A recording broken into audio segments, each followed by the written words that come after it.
26-ന്റെ ഉദ്ഘാടകൻ എന്റെ പ്രിയപ്പെട്ട സുഹൃത്ത് പ്രിയപ്പെട്ട മജീദ്,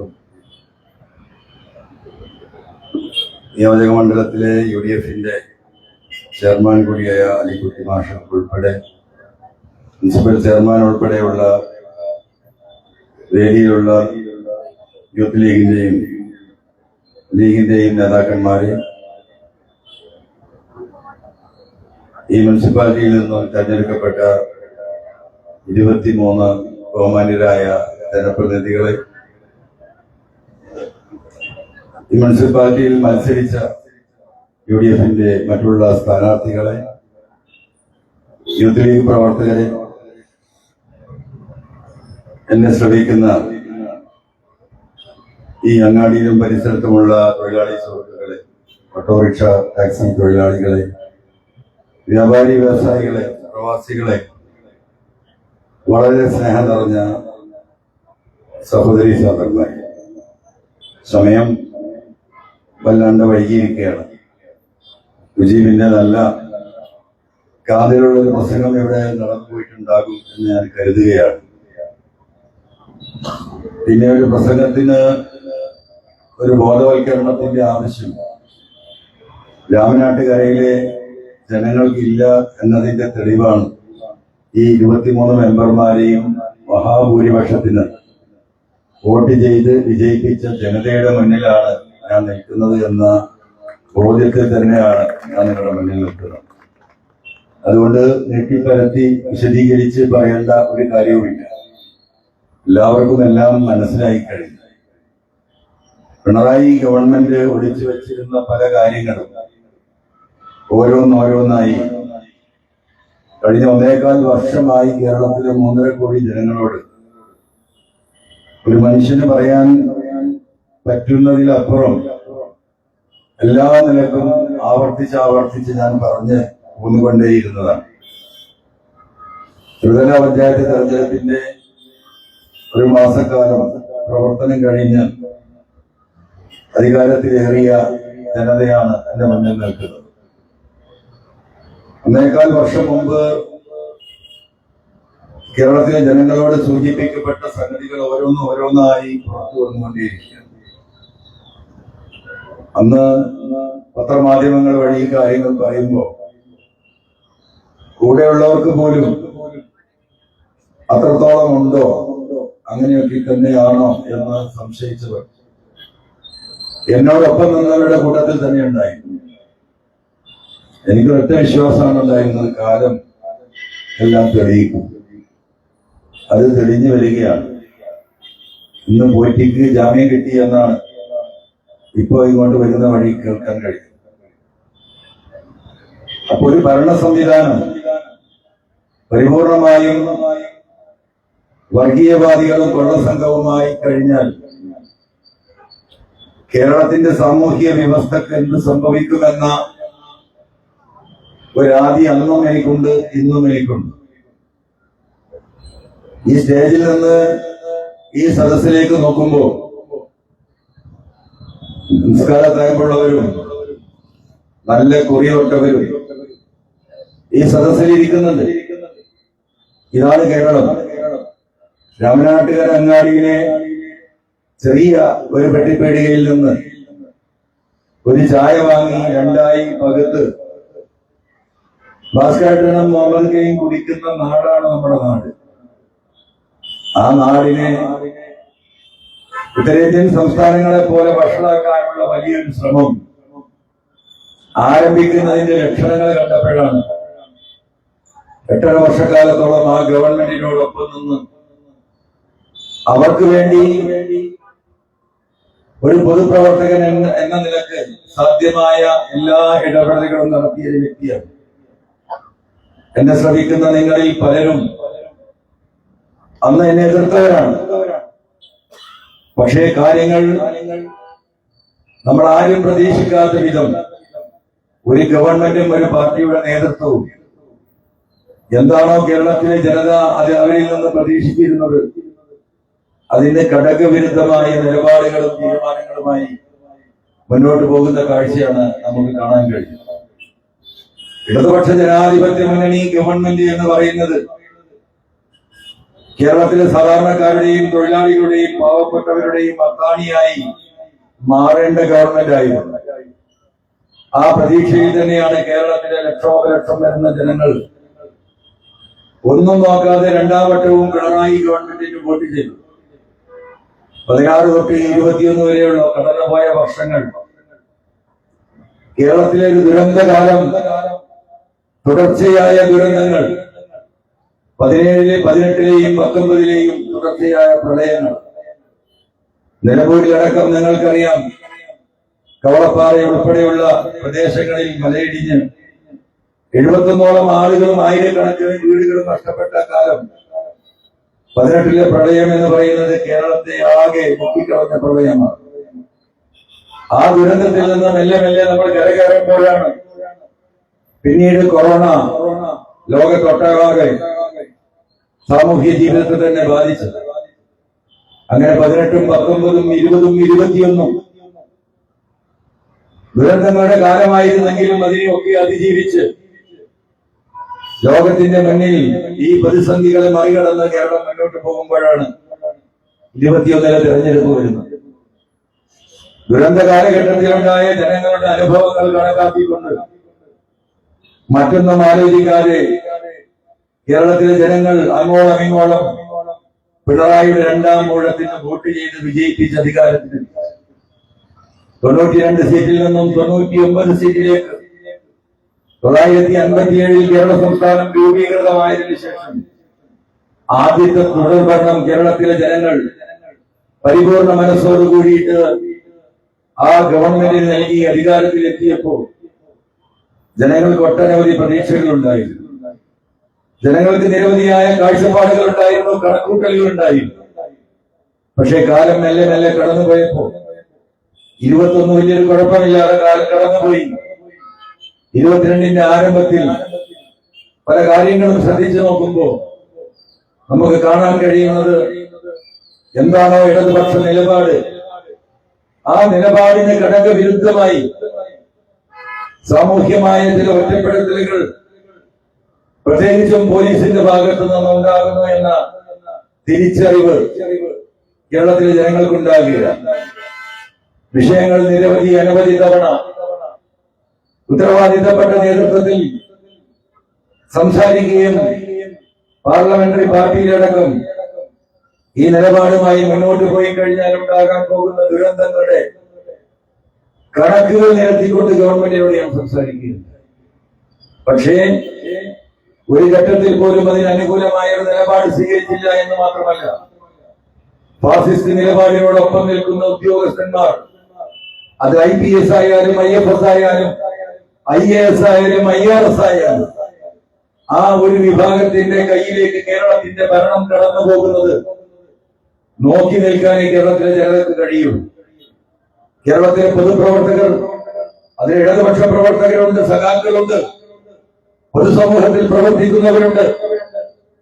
ജനങ്ങളുമായി ബന്ധപ്പെട്ട് ജനങ്ങളുടെ വിഷയങ്ങളുമായി പോലീസ് സ്റ്റേഷനിലായാലും കലക്ടറേറ്റിലായാലും വില്ലേജ് ഓഫീസിലായാലും കടന്നു ചെല്ലുന്ന പൊതുപ്രവർത്തകരോട് മാന്യമായി ഒന്ന് പെരുമാറാൻ പോലും തയ്യാറില്ലാത്ത ഒരു അധികാരി വർഗം കേരളത്തിൽ ഉയർന്നു വരുന്നത് കേരളത്തിന്റെ രാഷ്ട്രീയ സാഹചര്യത്തിനും കേരളത്തിന്റെ സാമൂഹ്യ സാഹചര്യത്തിനും വരാനിരിക്കുന്ന നാളുകളിൽ ഉത്തരേന്ത്യയിലൊക്കെ നമ്മൾ കേൾക്കുന്നത് പോലെയുള്ള ഈ ഉദ്യോഗസ്ഥ ഭരണത്തിലേക്ക് കേരളം മെല്ലെ മെല്ലെ തെന്നി നീങ്ങുന്നു എന്ന സത്യാവസ്ഥ, ആ സത്യാവസ്ഥ അവസാനമേക്ക് കേരളത്തിലെ ജനങ്ങളോട് പബ്ലിക്കായി പറയേണ്ടി വന്നു.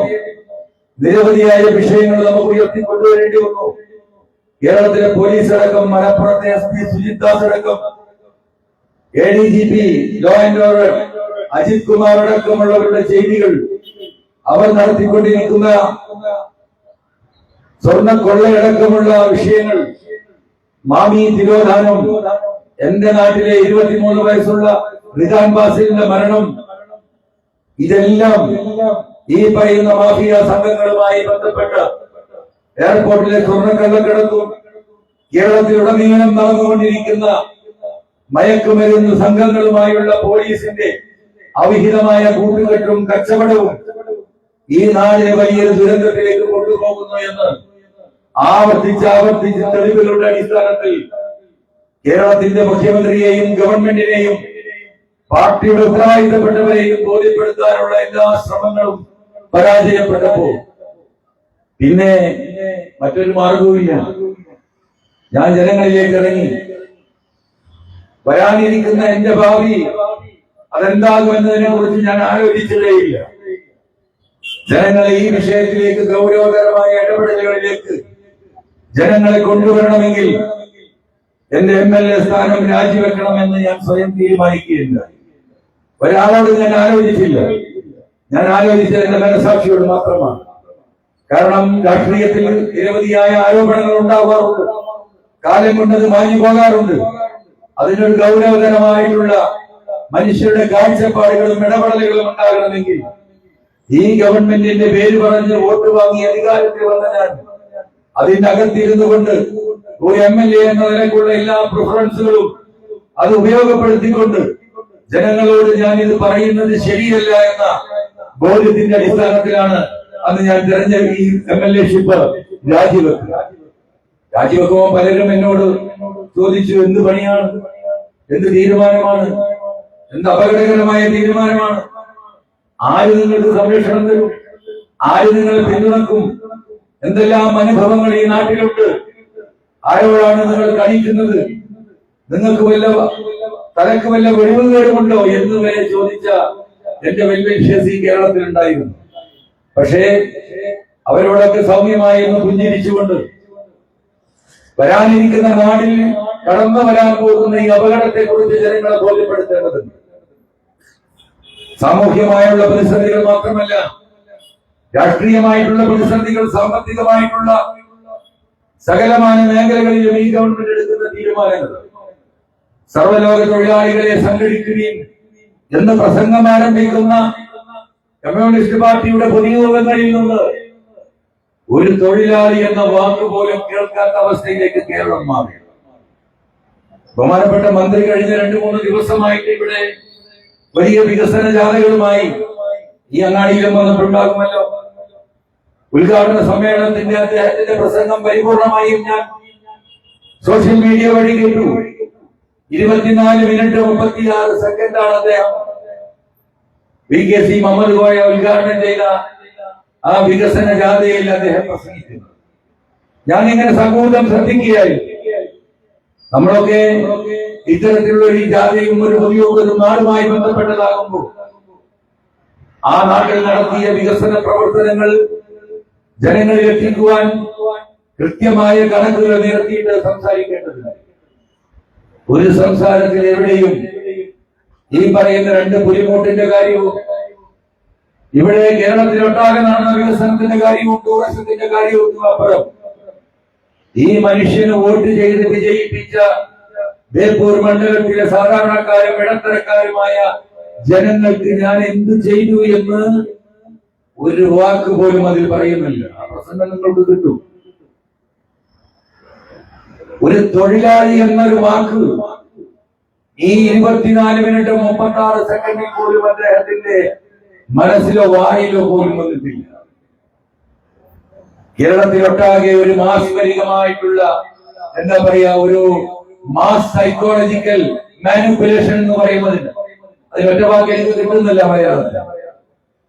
ഈ നാട്ടിലെ മുഴുവൻ ജനങ്ങളെയും ഈ PR വർക്കിന്റെ അടിസ്ഥാനത്തിൽ കേരളത്തിൽ ഏറ്റവും കൂടുതൽ വികസനം നടന്ന നിയോജക മണ്ഡലം ബേപ്പൂരാണ് എന്ന ഒരു ധാരണ ചിത്രിക്കാൻ, അത് പരച്ചുണ്ടാക്കാൻ PR സംവിധാനത്തിന്റെ ഭാഗമായിട്ട് അദ്ദേഹത്തിന് സാധിച്ചിട്ടുണ്ട് എന്നതൊരു വസ്തുതയാണ്. എന്നാൽ കാര്യങ്ങളിലേക്ക് നമ്മൾ കിടക്കുമ്പോൾ ഈ ലൈറ്റിടലും ഫാനും വെക്കലും ഈ പറയുന്ന പാലത്തിന് പെയിന്റടിക്കലും ബേപ്പൂരിൽ നടക്കുന്ന പൂരങ്ങളുമല്ലാതെ ഈ നാടിലെ ജനങ്ങൾക്ക് എന്ത് കിട്ടി എന്ന് നമ്മൾ പരിശോധിക്കുമ്പോഴാണ് നമുക്കതിനെ യാഥാർത്ഥ്യം ബോധ്യപ്പെടുക. ഈ ഇരിക്കുന്ന നിങ്ങൾക്ക് പോലും, എന്റെ ശബ്ദം കേൾക്കുന്ന ഇവിടുത്തെ ജനങ്ങൾക്ക് പോലും, സജീവ രാഷ്ട്രീയ പ്രവർത്തകരായ ആളുകൾക്ക് പോലും തോന്നിയിട്ടുണ്ട് വലിയ വികസനം ഇവിടെ നടന്നിട്ടുണ്ട്. പരിശോധനകൾ നടക്കുമ്പോൾ UDF-ന്റെ നിയോജക മണ്ഡലം കമ്മിറ്റി ഇരുന്നതൊന്ന് വിലയിരുത്തുമ്പോൾ ഓരോന്നോരോന്നായിട്ട് മുന്നോട്ട് വരികയാണ്. ആ വികസനത്തിന്റെ ജനങ്ങൾ അനുഭവിക്കുന്ന ഈ നാട്ടിലെ കഷ്ടപ്പാടുകളുടെ കണക്കെടുക്കാൻ വേണ്ടി UDF ലീഡർഷിപ്പ് തീരുമാനമെടുക്കുക. ആ തീരുമാനത്തിന്റെ ഭാഗമായിട്ടാണ് ഈ വികസന തട്ടിപ്പിന്റെ ഒരു സത്യാന്വേഷണ യാത്ര നടത്താൻ UDF ലീഡർഷിപ്പ് തീരുമാനിച്ചു. അതിന്റെ ഒന്നാം ഭാഗം എന്ന നിലക്കാണ് ഇന്ന് നിങ്ങൾക്കറിയാം ഫറൂഖ് താലൂക്ക് ആശുപത്രിയിൽ നമ്മളൊരു ധർണ നടത്തുകയാണ്. ഒരു താലൂക്ക് ആശുപത്രി എന്ന് പറയുന്നത് ഒരു നിയോജക മണ്ഡലത്തിലെ മുഴുവൻ ജനങ്ങളുടെയും ആരോഗ്യത്തിന് ആശ്രയിക്കേണ്ട ഒരു കേന്ദ്രത്തിന്റെ പേരാണ് താലൂക്ക് ആശുപത്രി. അടിസ്ഥാനപരമായ എല്ലാ സൗകര്യങ്ങളും അവിടെ ഉണ്ടായിരിക്കണം. അവിടെ ആവശ്യമായ ഡോക്ടർമാരുണ്ടാവണം, ആവശ്യമായ ഡിപ്പാർട്ട്മെന്റുകൾ ഉണ്ടാകണം, ആവശ്യമായ പാരാമെഡിക്കൽ സംവിധാനങ്ങൾ ഉണ്ടാവണം, ആവശ്യമായിട്ടുള്ള യന്ത്രസാമഗ്രികൾ ഉണ്ടാവണം. ഒരു 15 ദിവസമെങ്കിലും ഒരു രോഗിയെ കിടത്തി ചികിത്സിക്കാൻ കഴിയുന്ന ചികിത്സാ സംവിധാനങ്ങൾ ഏറ്റവും ചുരുങ്ങിയത് ഈ താലൂക്ക് ആശുപത്രികളിൽ ഉണ്ടാവും. മുജീബോടെ ഇരിക്കുന്നുണ്ട്. നിങ്ങൾ മലപ്പുറം താലൂക്ക് ആശുപത്രിയിൽ പോയി നിങ്ങൾ പരിശോധിക്കണം. നിലമ്പൂരിലേക്ക് ഈ ബഹുമാനപ്പെട്ട മന്ത്രിയെ ഞാൻ ക്ഷണിച്ചല്ലോ. എന്താണ് നിലമ്പൂരിൽ നടക്കുന്നത് എന്ന് ഒരു കമ്പാരിസൺ നടത്താം. ലോകത്തെ ഏറ്റവും വികസനം നടത്തിയ ബേപ്പൂരിന്റെ യഥാർത്ഥ ചിത്രത്തിലേക്ക് നമ്മൾ ടോർച്ച് അടിച്ചു നോക്കുമ്പോ കാണുന്ന അതിദയനീയമായ ചിത്രമാണ് താലൂക്ക് ആശുപത്രിയിൽ നിന്ന് പുറത്തേക്ക് വരുന്നത്. 10-16 ഡോക്ടർമാരുണ്ട്. അതിൽ പലരും പല ദിവസവും ലീവാണ്. 2 ലക്ഷത്തോളം വോട്ടർമാരുള്ള ഈ മണ്ഡലത്തിൽ 3-4 ലക്ഷം ജനണ്ടാവില്ലേ? അതിൽ പകുതിയും നമ്മുടെ സഹോദരിമാരല്ലേ? 2 ലക്ഷത്തോളം അമ്മമാരും സഹോദരിമാരുമുള്ള ഈ മണ്ഡലത്തിൽ ഒരു ഗൈനക്ക് ഡിപ്പാർട്ട്മെന്റ് പോലും ഇല്ല താലൂക്ക് ആശുപത്രിയിൽ. പ്രിയപ്പെട്ട മന്ത്രി മനസ്സിലാക്കണം. ഇദ്ദേഹത്തിനത് അറിയുമെന്ന് എനിക്കറിയില്ല. ഈ നാട്ടിലെ സാധാരണക്കാരായ സഹോദരിമാർക്ക് പ്രസവിക്കണമെങ്കിൽ ഇവിടുത്തെ പ്രൈവറ്റ് ആശുപത്രികളുടെ മുന്നിൽ പോയി കഴുത്തറുപ്പൻ ബില്ലിന് തലവെച്ച് കൊടുക്കേണ്ട ഗതികേടുള്ള നാടിന്റെ പേരാണ് ബേപ്പൂർ. നിങ്ങൾക്കറിയോ? ഒരു എമർജൻസി വന്നാൽ പ്രസവിക്കണമെങ്കിൽ ലോൺ എടുക്കണം. ലോൺ എടുത്തിട്ട് പ്രസവിക്കേണ്ട ഗതികേടുള്ള നാട് അതല്ലേ? ഒരു ഗൈനക് ഡിപ്പാർട്ട്മെന്റ് ഉണ്ടാക്കാൻ മുനിസിപ്പാലിറ്റി കഴിഞ്ഞ പ്രാവശ്യത്തെ ഈ പറയുന്ന ഫറൂഖ് മുനിസിപ്പാലിറ്റി ഒരു കെട്ടിടം കെട്ടിക്കൊടുത്തു. ഗൈനക് ഡിപ്പാർട്ട്മെന്റ് ഈ ആശുപത്രിയുടെ മുറ്റത്ത് അവിടെ പോയാൽ നിങ്ങൾക്ക് അറിയാമത്. ഡോക്ടറെ വെക്കുകയാണെങ്കിൽ അതിന് ശമ്പളം ഈ പറയുന്ന ഫറൂഖ് മുനിസിപ്പാലിറ്റി കൊടുക്കാമെന്ന് പറഞ്ഞു. പാരലൽ മെഡിക്കൽ സ്റ്റാഫിന്റെ ശമ്പളം കൊടുക്കാമെന്ന് പറഞ്ഞു. ഇപ്പൊ തന്നെ കൊടുക്കുന്നുണ്ട്. പക്ഷേ അതിനുള്ളൊരു സംവിധാനം ഒരുക്കണമെങ്കിൽ ആരോഗ്യ വകുപ്പ് തീരുമാനമെടുക്കണം. DMO ഇവിടുന്ന് റെക്കമെൻഡ് ചെയ്ത് പോയി എന്നാണ് എന്നോട് ഇന്ന് സൂപ്രണ്ട് പറഞ്ഞത്. പക്ഷേ അതിനു വേണ്ടിയിട്ട് ഒരു നടപടിയും സ്വീകരിച്ചില്ല. ആ ഗൈനക്കിന്റെ ബിൽഡിംഗ് അവിടെ ഇന്ന് സ്റ്റോർ റൂമായി കിടക്കുകയാണ്. ഒടിഞ്ഞു വീഴുന്ന ഫർണിച്ചറുകൾ കൊണ്ടുപോയിടാനുള്ള ഗോഡൌൺ ആക്കി മാറ്റി. ആരാണ് ഉത്തരവാദി? ആരാണ് ഉത്തരവാദി? ഒരു എക്സ്റേ മെഷീനിൽ പുതിയ ഒഴിവുണ്ടാകുമെന്ന് പോണം. ഒരു എക്സ്റേ മെഷീനില്ല. ലാബിലൊന്ന് കയറി നോക്കി ഞാൻ. ഇവിടുത്തെ മനുഷ്യന്മാരെ പടച്ചോൻ കാക്കട്ടെ ഉദാഹരണം ഞാൻ പുറത്തേക്ക് ഇറങ്ങിയോ? മനസ്സിലായില്ലേ?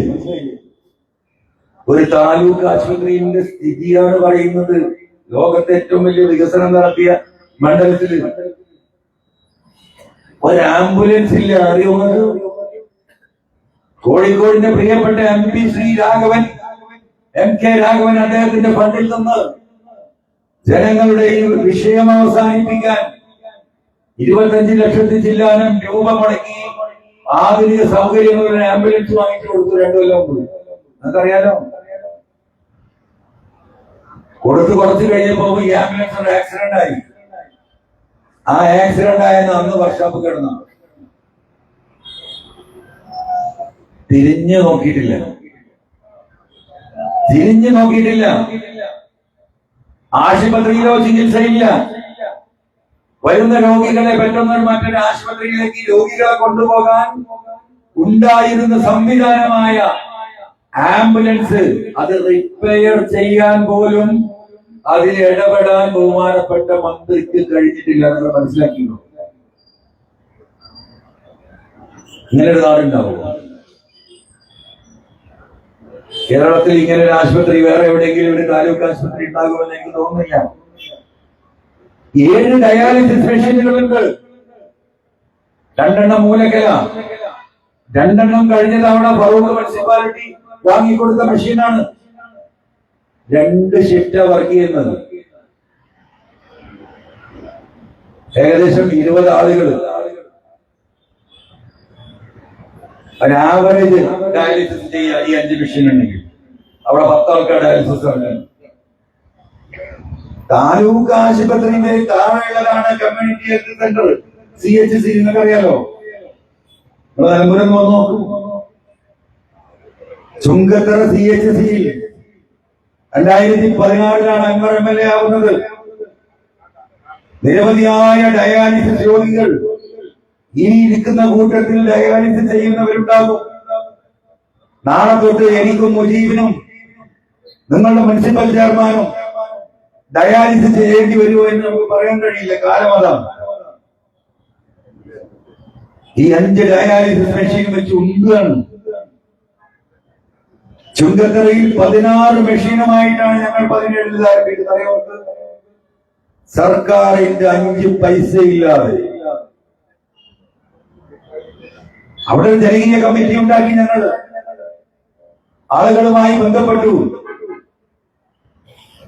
നാടിന്റെ അവസ്ഥ പറഞ്ഞ് മനസ്സിലാക്കി. ആളുകൾ തയ്യാറായി മെഷീൻ തരാൻ. 15 മെഷീൻ. ആളുകൾക്കൊരു താല്പര്യമുണ്ടാകാൻ ആദ്യം എന്റെ മകൾ മെഷീൻ ഞാൻ വാങ്ങിക്കൊടുത്തു. 4 മാസം കൊണ്ട് ഞങ്ങൾക്ക് 15 ഡയാലിസിസ് മെഷീൻ കിട്ടി. അങ്ങനെ 16 ഡയാലിസിസ് മെഷീൻ വെച്ച് ഒരു CHC ഡയാലിസിസ് ആരംഭിച്ചു. ഇന്ന് ആ CHC 32 മെഷീൻ ഉണ്ട്. അറിയാമോ? ഒരു പൈസ സർക്കാരിന് ചെലവില്ല. എത്ര രോഗികളാണ് ഇവിടുന്ന് ഡയാലിസിസിന് വേണ്ടി പ്രൈവറ്റ് ആശുപത്രികളിൽ പോകുന്നത്? ഈ മന്ത്രിക്കോ ഈ മന്ത്രിയുടെ പിന്നാലെ നടക്കുന്ന ഈ കൊള്ള സംഘത്തിന് അറിയുമോ എത്ര രോഗികൾ ഈ മണ്ഡലത്തിൽ ഡയാലിസിസ് ബാധിക്കുന്നുണ്ട് എന്ന്, വിധേയമാകുന്നുണ്ട് എന്ന്? വല്ല കണക്കുണ്ട് അവരുടെ കയ്യിൽ? ഒരു MLA ഓഫീസിൽ ഉണ്ടാവട്ടെ അതിന്റെ കണക്ക്. ഈ മനുഷ്യർ നരകിക്കുകയാണ്. 1500-ഉം 2000-ഉം ഏറ്റവും ചുരുങ്ങിയത് കൊടുക്കണം. ആഴ്ചയിൽ 2-ഉം 3-ഉം 4-ഉം ഡയാലിസിസ് ചെയ്യുന്നവർ പോകാനുള്ള ടാക്സി കൂലി വേറെ വേണം, മരുന്ന് കുടിക്കാൻ പണം വേറെ വേണം. ഒരു തൊഴിലുമില്ല, എല്ലാം പോയി. അത്യാവശ്യം സാമ്പത്തിക ശേഷിയുള്ളവർ ആദ്യം എന്തെങ്കിലും ഒരു 10 സെന്റ് വിറ്റ് ചികിത്സിക്കും, മനുഷ്യന്മാരറിയാതെ.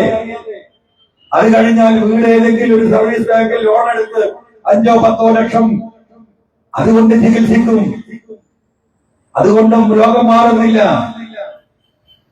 കിട്ടുന്നവരൊക്കെ ആ വീട് വിറ്റ് ബാക്കി പണം കൊണ്ട് ചികിത്സിക്കും. അത് കഴിഞ്ഞാൽ നാട്ടിലെ മോശമല്ലാത്തൊരു കുടുംബ പശ്ചാത്തലമുള്ളതാണെങ്കിൽ സ്വകാര്യമായിട്ടൊരു പിരിവ് നടക്കും.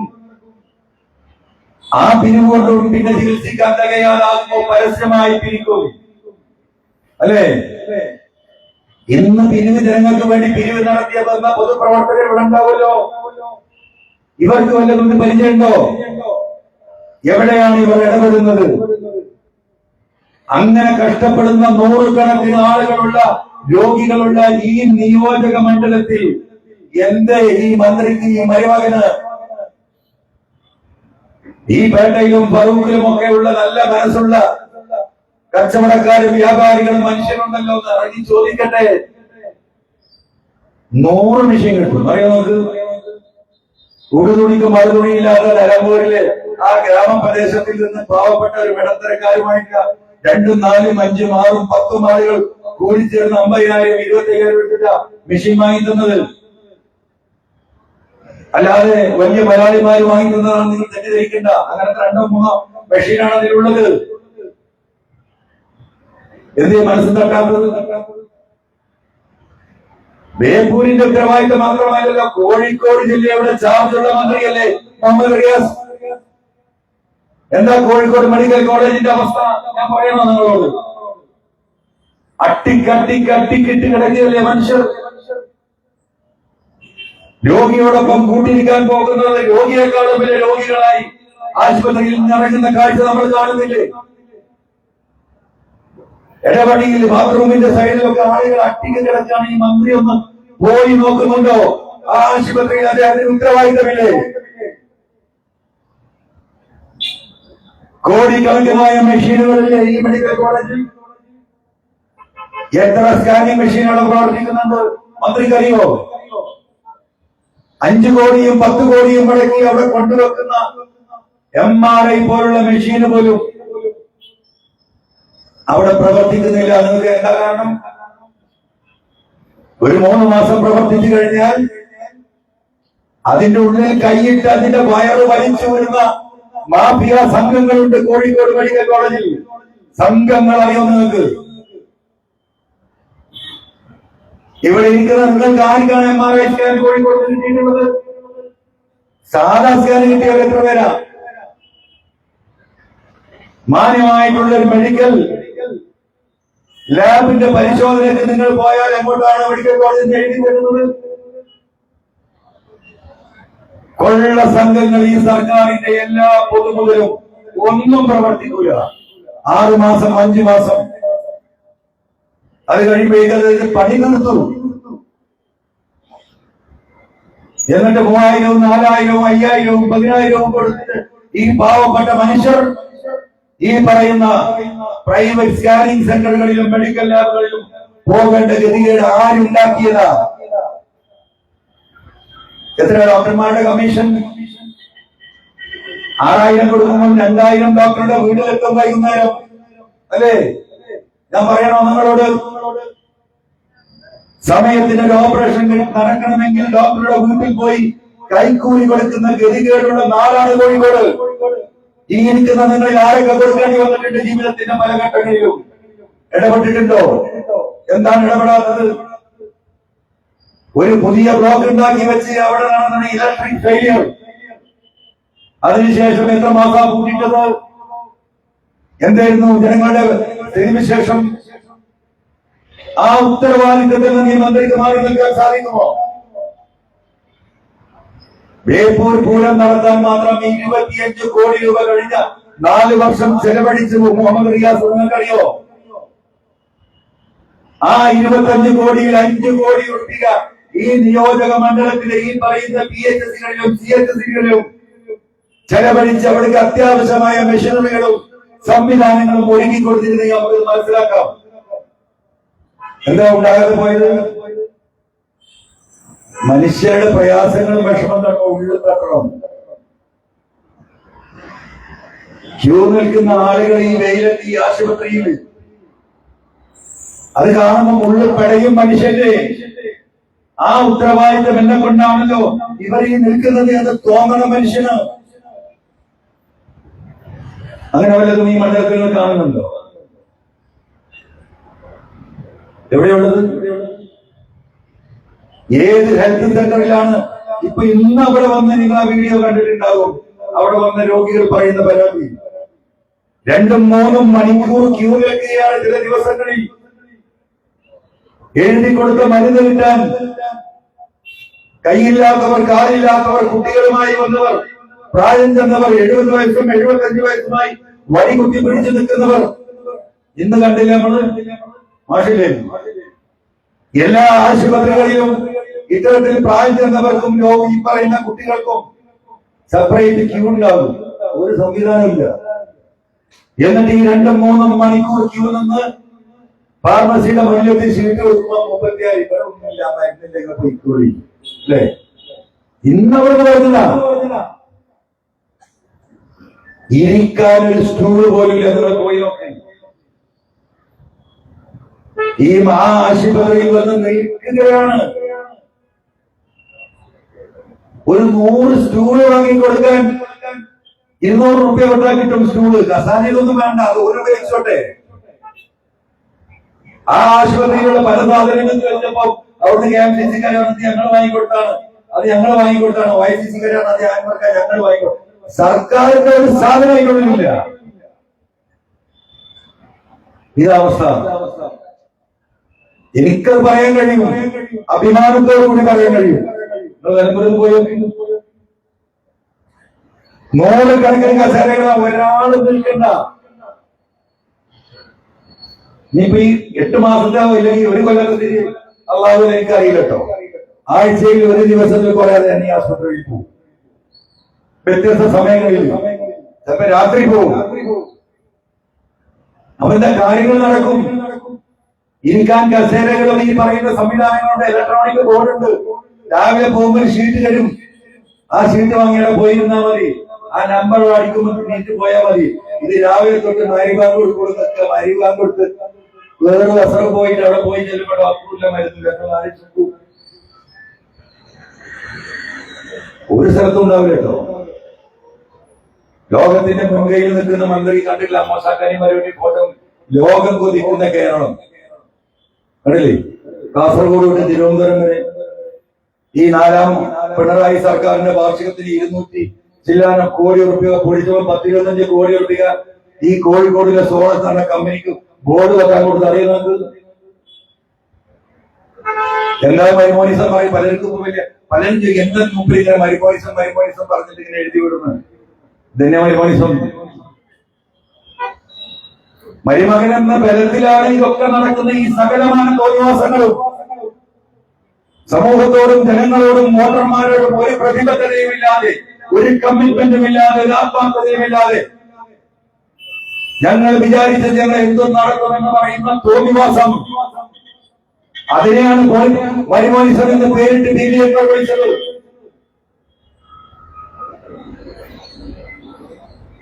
ഈ മുഹമ്മദ് റിയാസ് സ്കൂളിൽ പഠിക്കുന്ന SFI ആണ്. അന്നൂരിന് അറിയുമെന്നൊക്കെ അറിയാം, അതിനൊന്നും ഒരു തർക്കമില്ല. പക്ഷെ ഈ വക ചെയ്തികൾ ഈ ജനങ്ങളുടെ മുന്നിൽ പറയണ്ടേ? ചായത്ത് പോയി ഞാൻ അവിടുത്തെ തൊഴിലാളികൾ കാണണം പറഞ്ഞിട്ട് ആ വീഡിയോ ഒന്ന് കണ്ടിട്ടുണ്ടാവും. ആ ഫിഷ് ലാൻഡിങ് ഏരിയയിലേക്ക് കയറണമെങ്കിൽ തോന്നിയാണ്. പതിറ്റാണ്ടുകളായി ഉണ്ടായ മത്സ്യബന്ധനം നടക്കുന്ന ഒരു ഗ്രാമത്തിന്റെ അവസ്ഥ 45 കൊല്ലമായില്ലേ? മാറി മാറി വന്ന ഇടതുപക്ഷ MLA-മാർ, അതിൽ DKC ഉണ്ട്, അതിൽ ഇളമരം കരീമുണ്ട്, അതിൽ ഈ പറയുന്ന TK ഹംസക്കുണ്ട്. ഇവരൊക്കെ പകുതികാലം മന്ത്രിമാരാണ്. ഇവരൊക്കെ കടന്നു പോകുന്ന വഴി തന്നെയാണല്ലോ ഇതൊക്കെ. ആയിരക്കണക്കിന് തൊഴിലാളികൾക്ക് അവിടെ പിടിച്ചു കൊണ്ടുവരുന്ന മത്സ്യം ആ കരയിൽ വെച്ച് മാന്യമായി ഒന്ന് കമ്പോള വിലക്ക് വിൽക്കാൻ അവിടെ നിൽക്കാൻ പോലും കഴിയാത്ത അവസ്ഥ. ഇതല്ലേ സ്ഥിതി? ബേപ്പൂർ പോർട്ട് ഞാൻ നിങ്ങളോട് പറയണോ? ഞാൻ 7ാം ക്ലാസ്സിൽ പഠിക്കുന്ന കാലത്ത് സ്കൂളിൽ നിന്ന് ടൂർ വന്നിട്ടുണ്ട് കാണാൻ, കുട്ടിയാകുമ്പോ.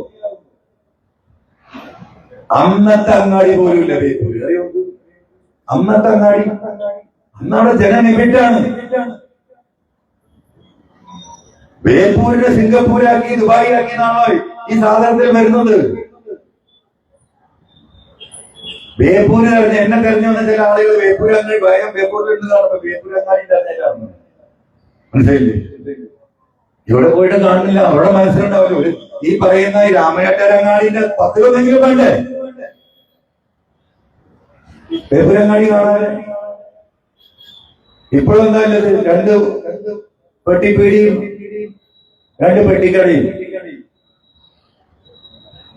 1400കളിൽ ലോകത്തിന്റെ മറൈൻ മാപ്പിൽ രേഖപ്പെടുത്തിയ പോർട്ടാണ് ഈ പറയുന്ന പോർട്ട്. ആയിരക്കണക്കിന് കപ്പലുകളും മുരുകളും ഉണ്ടാക്കി ലോകത്ത് അറബികൾ മാത്രമല്ല യൂറോപ്പിലെ ജംഗീസ്ഖാനടക്കം ഉണ്ടാക്കി ഇവിടുന്ന് അവിടെ രാജ്യത്താക്കാൻ കൊണ്ടുപോയ നാടാണ് സുഹൃത്തുക്കളെ ബേപ്പൂര്. അവിടെ STU INTUC കൂടി ഒരു സമരം വെച്ചിട്ട് കഴിഞ്ഞ ആഴ്ച ഞാൻ പോയി. ഞാൻ ഭയങ്കര പ്രതീക്ഷയില പോയത്, കുറച്ച് ആൾക്കാരെ കാണാനോ. അപ്പൊ പോട്ട തൊഴിലാളികളല്ലേ.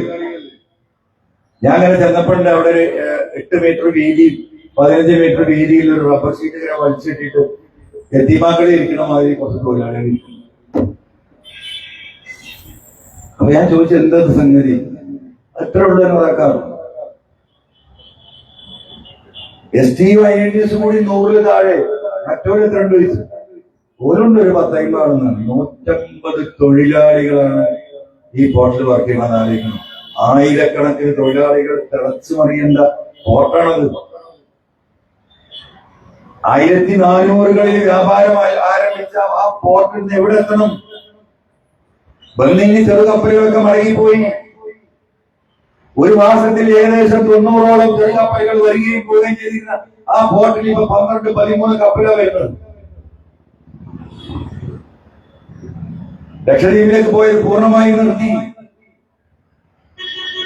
എന്തുകൊണ്ടാണെന്ന് അന്വേഷിക്കുമ്പോൾ ആ പോർട്ടിൽ ഉദ്യോഗസ്ഥൻ പറയണം ഇവിടെ ക്രെയിൻ ഇല്ല. മനസ്സിലായില്ലേ?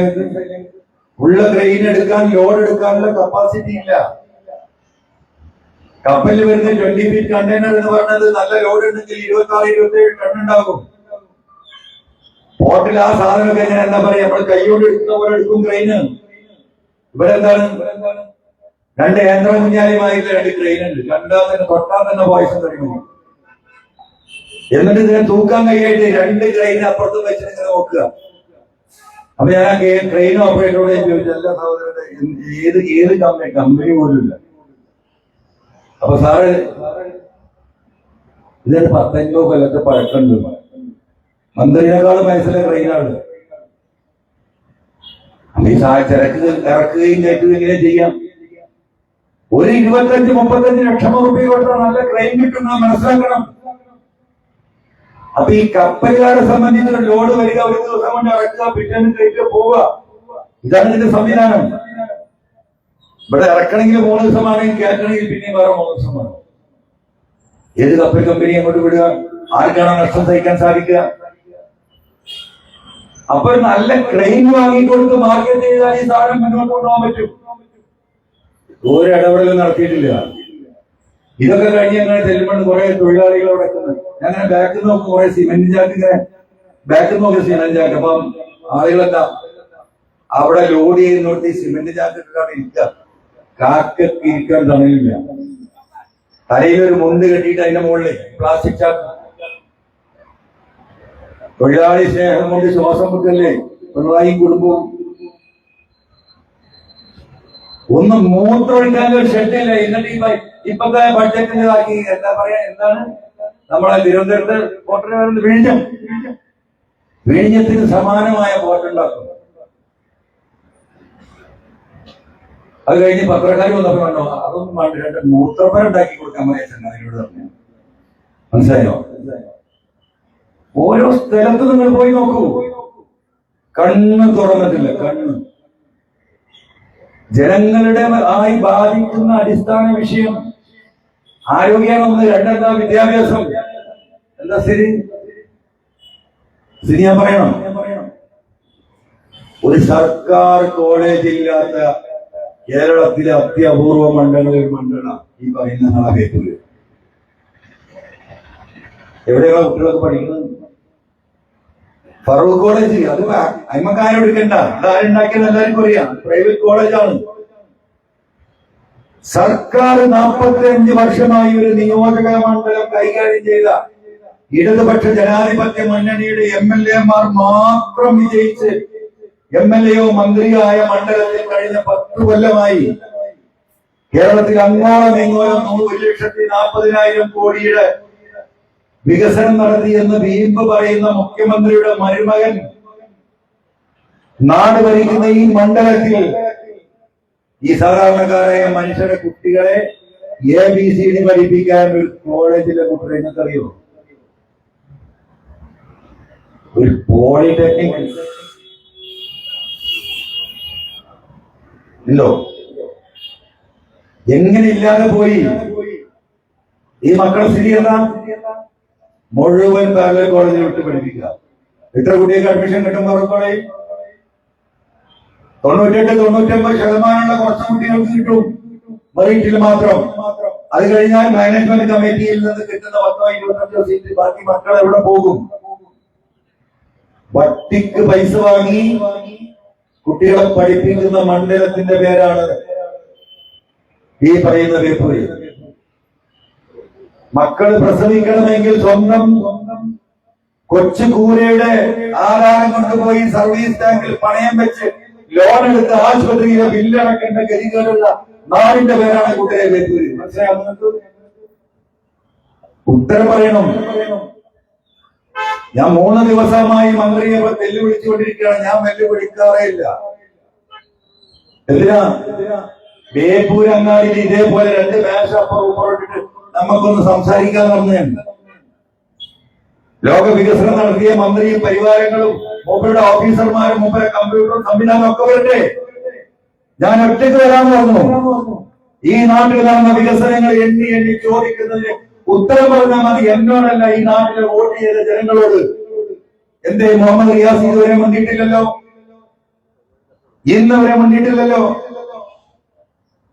ഒരാൾക്ക് തൊഴിൽ കൊടുക്കാൻ ഈ നാട്ടിൽ എന്ത് സംരംഭം കൊണ്ടുവന്നു? എന്റെ വീട്, ഞാൻ താമസിക്കുന്ന വീട് 932 താമസാക്കിയ ഓടിട്ട വീടാ. അവിടെ എപ്പോഴും സ്റ്റാൻഡേർഡ് ടൈൽ കമ്പനി ഫറൂഖ്, അതാണ് വീട്. 1932 ആ വീട് പണിയുണ്ടെങ്കിൽ അതിന്റെ 5 കൊല്ലം മുമ്പ് തുടങ്ങിയിട്ടുണ്ടാവും. അപ്പൊ 1927 അപ്പൊ 900-ത്തിന് മുമ്പും ഇവിടെ ആരംഭിച്ച ഫാക്ടറികൾ എവിടെ കൂട്ടർ? ഇവിടെ ഫാക്ടറി ഈ 10 കൊല്ലം കൊണ്ട് ഫറൂഖും ചെറുവണ്ണൂരും കുളത്തറയുമായ പരിസരങ്ങളിൽ കൂട്ടപ്പെട്ട ഫാക്ടറികളുടെ എണ്ണം ഈ ബഹുമാനപ്പെട്ട മന്ത്രിക്കറിയോ? ഇവിടെ തൊഴിൽ ചെയ്ത് ജീവിച്ചിരുന്ന, അവർക്ക് മണ്ണ് കൊടുത്തിരുന്ന, അവിടെ ജോലി ചെയ്തിരുന്ന, പരിസരങ്ങളിൽ കച്ചവടം ചെയ്ത് ജീവിച്ചിരുന്ന ഈ മനുഷ്യർ എന്ത് ചെയ്യുന്നു എന്ന് ഈ ബഹുമാനപ്പെട്ട മന്ത്രി ഏതെങ്കിലും ഒരു ഘട്ടത്തിൽ രാത്രി കടന്നുറങ്ങുമ്പോഴെങ്കിലും ഒന്ന് ഈ മനുഷ്യരെ കുറിച്ച് ഈ തൊഴിലാളി വർഗ പാർട്ടിയുടെ നേതാവെന്ന് പറയുന്ന ശ്രീ മുഹമ്മദ് റിയാസ് എപ്പോഴെങ്കിലും ആലോചിച്ചിട്ടുണ്ടോ? ഇപ്പൊ ഫറൂഖ് കോഡ് വരുന്ന എവിടെ അറിയുന്നത്? പണ്ട് നമ്മൾ പറയും മക്കത്തൂർ കാരക്കേറ്റെന്നൊക്കെ ഉണ്ടാവും, നിങ്ങൾക്കറിയാം. അതൊരു ചൊല്ലാണ്. എന്ന് പറഞ്ഞതുപോലെ ഫറൂഖിലേക്ക് കോഡ് വരുന്ന എവിടെ അറിയോ? ചൈനയിൽ. ഇതിങ്ങനെ പോകുമ്പോ കാണാം ടൈൽ ഷോറൂം. മുപ്പേ കാര്യമായിട്ട് പണി എന്താ അറിയോ? ഈ ഷോറൂം പോയി ഉദ്ഘാടനം ചെയ്ത് കൊടുക്കുക. ഇവിടെ എത്തി? ഇവിടുത്തെ പ്ലൈവുഡ് ഫാക്ടറികൾ എവിടെ? ഇവിടുത്തെ തീപ്പെട്ടി കമ്പനികൾ എവിടെ? ഈ തൊഴിലാളി വർഗ പാർട്ടി ഒരു മനുഷ്യന് തൊഴിൽ കൊടുക്കാൻ എന്ത് സംരംഭം ഇവിടെ ആരംഭിച്ചു? നിലമ്പൂരിലേക്ക് ഒരു സെന്റ് ഭൂമിയില്ലാതെ ഞങ്ങൾ കഷ്ടപ്പെടുന്ന സർക്കാരിന്റെ എത്ര ഏക്കർ ഭൂമി നിങ്ങൾക്ക് സ്വന്തമായിട്ട് ഇവിടെ ഉണ്ടെന്ന് നിങ്ങൾക്ക് അറിയോ? നിങ്ങൾ പഠിക്കണം. നിങ്ങൾക്ക് എന്നെ തെറ്റ് കാരണമെന്ന് ഇവിടെ എന്തൊക്കെയോ സംഭവിച്ചിട്ടുണ്ട്. 75 ഏക്കർ ആ ഭൂമിയാണ് ഈ കിടക്കുന്ന 8-4 ആ കിൻഫ്ര പാർക്ക്. അവിടെ അതിന്റെ മുന്നേ തന്നെ കൊണ്ടുപോയിട്ട് ഒരു കെട്ടിടങ്ങൾ ഉണ്ടാക്കിയിട്ടുണ്ട്. അതായത് നാട്ടുകാർ കാണുള്ളൂ, അതിലും പോകാൻ കഴിയില്ലായിരിക്കും. ബാക്കി 70 ഏക്കർ ബാക്കില. അങ്ങോട്ട് പോകണമെങ്കിൽ ഹെലികോപ്റ്ററിൽ പോകണമെന്നാണ് തോന്നുന്നു. ഒരു ചുക്ക് ചെയ്തിട്ടില്ല. 25 ഏക്കർ എളമരം കരീം വ്യവസായ മന്ത്രിയാണെന്ന് വേപ്പൂരിൽ വാങ്ങിയിട്ടതാ. മാറാടിന്റെ തൊട്ട് പോയി കാണാൻ ഞങ്ങള് കാട് പഠിച്ച് കുറുക്കന്മാരെ കൊണ്ട് ജനങ്ങൾക്കടെ ജീവിക്കാൻ വയ്യ. അപ്പൊ 75-25 100 45 ഏക്കർ എവിടെ കിടക്കുന്ന കടലുണ്ടിയിൽ കപ്പൽ നിർമ്മാണശാലയ്ക്ക് വേണ്ടിയിട്ട് വാങ്ങിയിട്ട സ്ഥലം. അതിനുള്ള അവസ്ഥ 150ഓളം ഏക്കർ ഭൂമി സർക്കാരിന്റെ കയ്യിൽ നിൽക്കുമ്പോഴാണ് 10 ആൾക്ക് തൊഴിൽ കിട്ടുന്ന വ്യവസായം ഇവിടെ ആരംഭിച്ചില്ല. മുഴുവൻ അടച്ചു. പിന്നെ ആകെണ്ടായിരുന്നത് നമ്മൾ ചെറുവണ്ണൂർ സ്റ്റീൽ ഫാക്ടറിയാണ് അല്ലെ. 12,000 തൊഴിലാളികൾ തൊഴിൽ ചെയ്താ അന്ന് ജോലി ചെയ്ത കാര്യങ്ങളൊക്കെ ഉണ്ടാവുമ്പോഴേ മൂക്ക് വലിച്ചു. മനസ്സിലായോ? 33 ഏക്കർ ലാൻഡും അതിന്റെ സംവിധാനങ്ങളും 100 കോടിയോളം സ്ക്രാപ്പും കൂടി മൂപ്പര് വിറ്റു. ആർക്കറിയോ? ഛത്തീസ്ഗഡിലെ ഒരു കമ്പനിക്ക്. വില എത്രയാറിയോ നിങ്ങൾക്ക്? ഞാൻ ഇന്നല്ല പറയുന്നത് കേട്ടോ. 9 മാസം മുമ്പത്തെ എന്റെ പത്രസമ്മേളനം അതിന്റെ രേഖകൾ വെച്ച് കോഴിക്കോട് പ്രസ് ക്ലബിൽ നടത്തിയ മീറ്റിംഗ് നിങ്ങൾ അടിച്ചു നോക്കിയാൽ കാണും. ഛത്തീസ്ഗഡിലെ കമ്പനി, ഛത്തീസ്ഗഡിൽ നിങ്ങൾ കേട്ടിട്ടുണ്ടോ? ഛത്തീസ്ഗഡിൽ പോയ ആരെങ്കിലും കൈ വയ്ക്കാൻ അറിയുന്നുണ്ടോ? ദുബായിൽ പോയാലും അമേരിക്ക പോയാലും ചോദിച്ചവിടെ 25 ആൾ ഇപ്പൊ പൊക്ക ഉണ്ടാവും. അമേരിക്കയിൽ പോയിട്ടുണ്ടോ? ഒരു മനുഷ്യനും പോകാത്ത നാടാ ഛത്തീസ്ഗഡ്.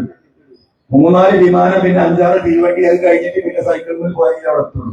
ആ ജാതി ഒരു നാട്ടിൽ നിന്ന് ഒരു കമ്പനിക്കാർ വന്നിട്ട് ഈ സാധനം മൂക്കിൽ വലിച്ചു പോയി. അറിയോ എത്ര വില ഉണ്ടാവും അവിടെ സെന്റ് ഭൂമിക്ക്? ഈ റോഡിന്റെ ബാക്കിയാണ്, നമ്മൾ ഈ നിൽക്കുന്ന റോഡിന്റെ ബാക്കിയാണ്. ഇവിടെ ഭൂമി കച്ചവടക്കാരുണ്ടോ?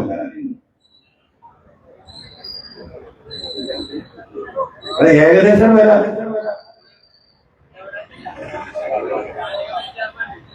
അരകുരി വർഷമായിട്ട് 20 ലക്ഷം. 20 ലക്ഷത്തിനാണെങ്കിൽ ഞാൻ ഒരേക്കർ ഞാൻ ആ റോഡ് സൈഡിന്റെ വില ഞാൻ പറയണോ? മെയിൻ റോഡ് സൈഡിൽ കിട്ടാവുന്ന വില ഈ പറയുന്ന 25 തൊട്ട് 45 ലക്ഷം വരെയാണ്. ഒരു തർക്ക കാര്യത്തിനില്ല. അതൊക്കെ വിട്ടാളികള് ഏത് കണ്ണൂർക്കനും ഇപ്പൊ ഈ നിൽക്കുന്ന അങ്ങാടിയില് ഈ ഫറൂഖ് കോളേജിലെ വേക്കൽ പരിസരത്തും അങ്ങോട്ടും അറിയാലും ഒരു വീട് വെക്കണമെങ്കിൽ 2-3 ലക്ഷം റുപ്യ സെന്റിന് കൊടുക്കാതെ ഒരു സെന്റ് ഭൂമിയുടെ കിട്ടുമോ? ആ നിലയ്ക്ക് ഒരു 5 ലക്ഷം കണ്ടൂടെ? ഈ ഭൂമിക്ക് കണ്ടൂടെ?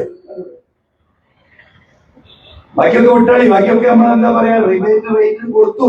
അങ്ങനെ കൂട്ട് 5 ലക്ഷം കൂട്ടിയാൽ ഈ 33 ഏക്കർ ഭൂമിന്റെ വില എത്രയായി?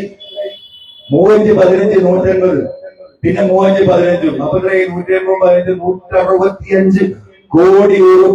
ഏത് കണ്ണു പൊട്ടനും കൊടുത്താൽ കിട്ടുന്ന മുതല് പ്ലസ് ഈ 100 കോടി രൂപയുടെ ഇൻഡസ്ട്രിയൽ ഡിപ്പാർട്ട്മെന്റ് എസ്റ്റിമേറ്റ് ചെയ്ത സ്ക്രാപ്പ്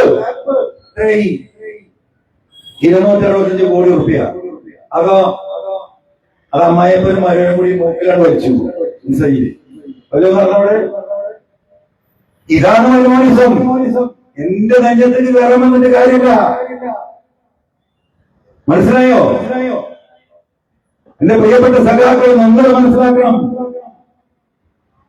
ഇത്തരക്കാർക്ക് ഇനിയും മോശമാണോ വേണ്ടത് തീരുമാനിക്കുന്നത് കമ്മ്യൂണിസ്റ്റ് പ്രസ്ഥാനത്തിലെ യഥാർത്ഥ സഖാക്കളാണ്. എണ്ണി എത്തണം ഞാൻ പറഞ്ഞു.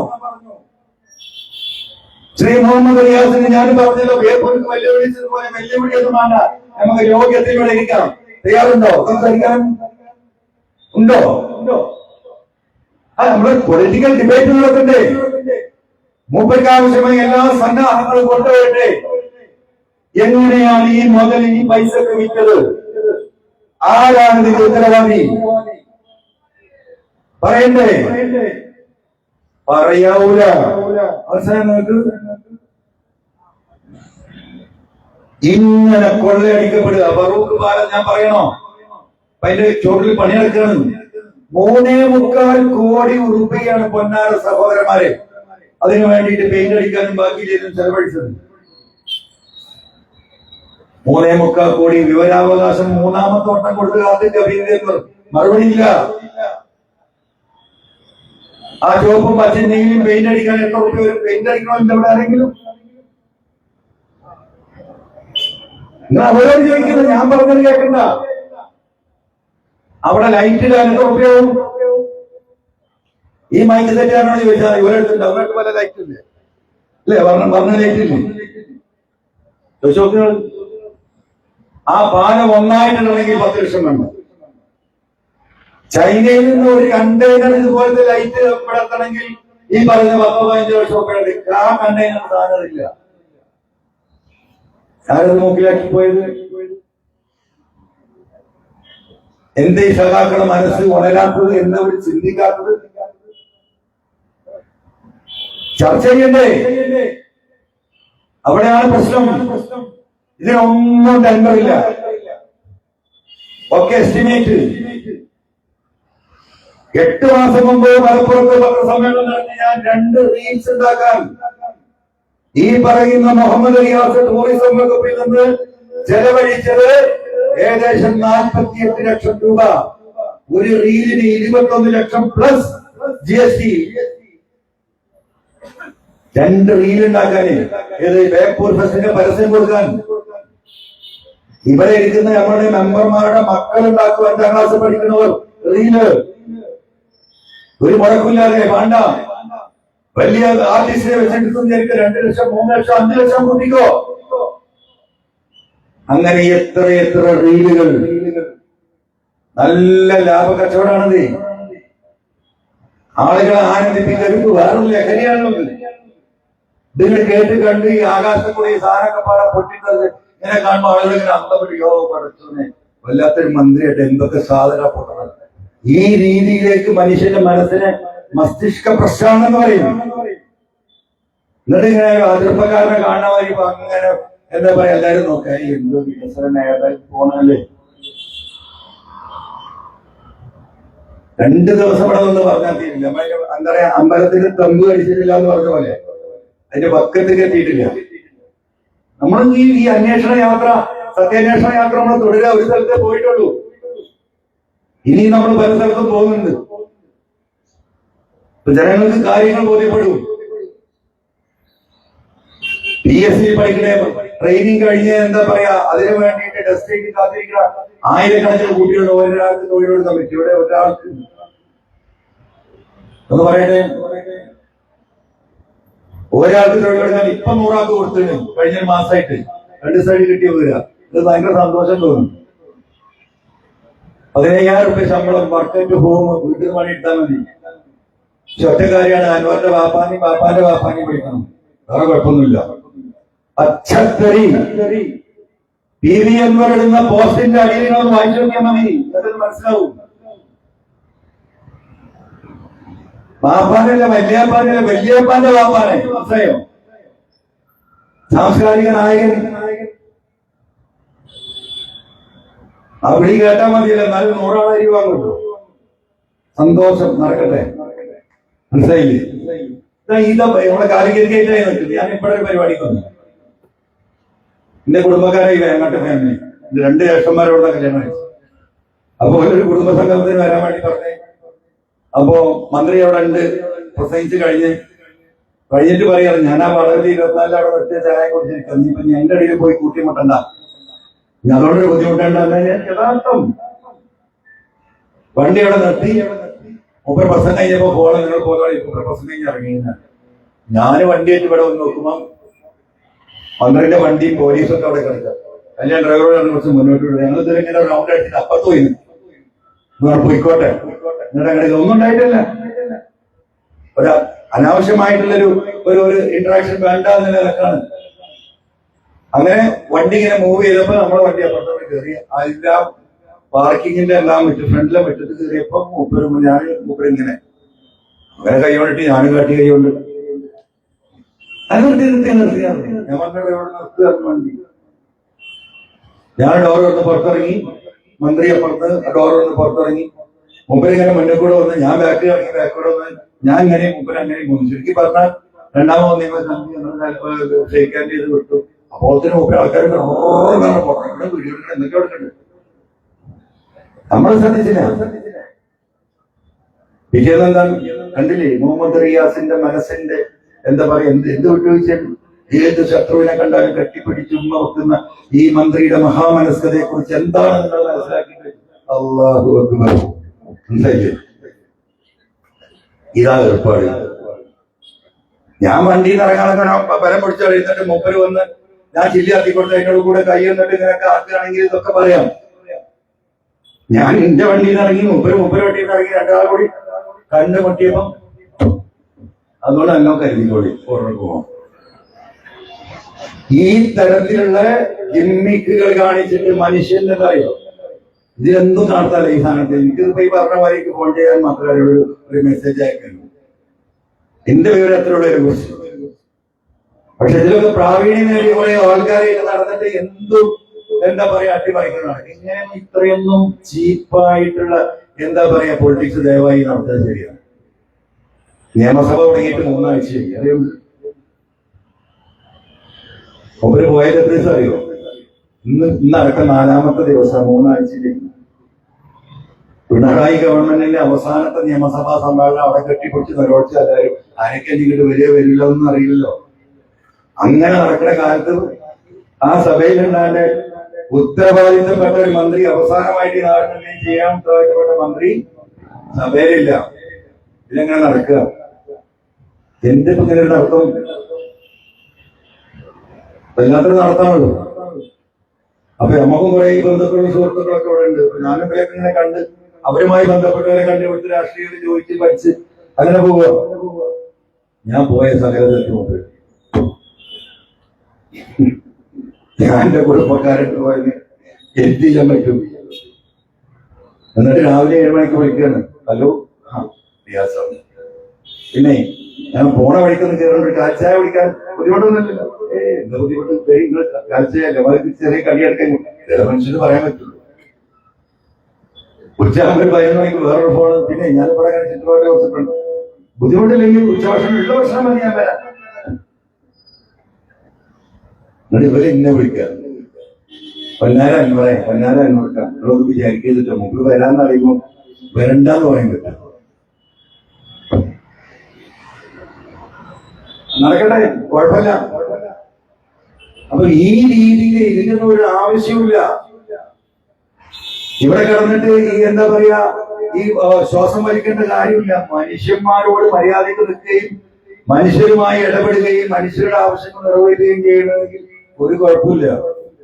ഞാൻ 2016 ജയിച്ചിട്ട് 2021 തെരഞ്ഞെടുപ്പിൽ ഞാൻ ഇല്ല എന്ന് പറഞ്ഞാൽ ഞാൻ ഇവിടുന്ന് പോയതാണ്. നിങ്ങൾക്കറിയാം. ജനങ്ങളുടെ ഉത്തരവാദിത്തം പരിപൂർണമായി എന്താ പറയാ നിർവഹിച്ച് 7 ആള് സ്റ്റാഫിന് ശമ്പളം കൊടുത്ത നിലമ്പൂർ MLA ഓഫീസ് പ്രവർത്തിച്ചിരുന്നു. സർക്കാർ ഒരാൾക്ക് ശമ്പളം തരിക. ജനങ്ങളുടെ എല്ലാ വിഷയങ്ങളും പരിഹരിച്ചു കൊടുത്താൽ മുന്നോട്ട് പോയത്. കേരളത്തിൽ മുഖ്യമന്ത്രിയുടെ ദുരിതാശ്വാസ നിധി ഏറ്റവും കൂടുതൽ വാങ്ങിയ മണ്ഡലത്തിന്റെ പേര് നിലമ്പൂരാണ്. ചികിത്സാ ഫണ്ട് ഏറ്റവും കിട്ടിയ മണ്ഡലത്തിന്റെ പേര് ഈ പറയുന്ന നിലമ്പൂരാണ്. ഞാനിങ്ങനെ ആലോചിച്ചു, ഏതാ നല്ലത്? കാരണം ഈ 6-7 ആളെ വെക്കാനും ഒരു 1.5 ലക്ഷം റുപ്യ മാത്രമേ ശമ്പളം കൊടുക്കണം. പക്ഷേ ആ 1.5 ലക്ഷം റുപ്യ നമ്മൾ ശമ്പളത്തിന് ചെലവാക്കിയാലും സർക്കാരിൽ നിന്ന് ഇത്തരം കിട്ടുന്ന ദുരിതാശ്വാസങ്ങൾ ഒരു മണ്ഡലത്തിൽ ആവറേജ് 25-30 ലക്ഷം റുപ്യ, 25,000 50,000 1 ലക്ഷമായിട്ടും ചികിത്സക്കും ബാക്കിയിലും സർക്കാരിന് വാങ്ങിക്കൊടുക്കുമ്പോൾ ആ 30 ലക്ഷത്തിന്റെ ഉപകാരം നാട്ടിലെ ജനങ്ങൾക്ക് കിട്ടുകയാണ്. അപ്പൊ ഞാൻ 1.5 ലക്ഷം റുപ്യ ചെലവാക്കിയാൽ എനിക്ക് കിട്ടുന്ന ലാഭം 28 ലക്ഷം റുപ്യ ആവറേജ്. ഞാൻ ആ കണക്കാ കൂട്ടിയത്. അപ്പൊ ജനങ്ങളുണ്ടാവും, എനിക്ക് തർക്കമൊന്നുമില്ല. പിന്നെ ഞാൻ തെരഞ്ഞെടുപ്പിന് വരുന്നത്, തെരഞ്ഞെടുപ്പിന് 4 മാസം മുമ്പ് പോയിട്ട് നോമിനേഷൻ കൊടുക്കുന്നതിന് 1 ആഴ്ച മുമ്പാണ്. ഇതെല്ലാം സംഭവിച്ചത്.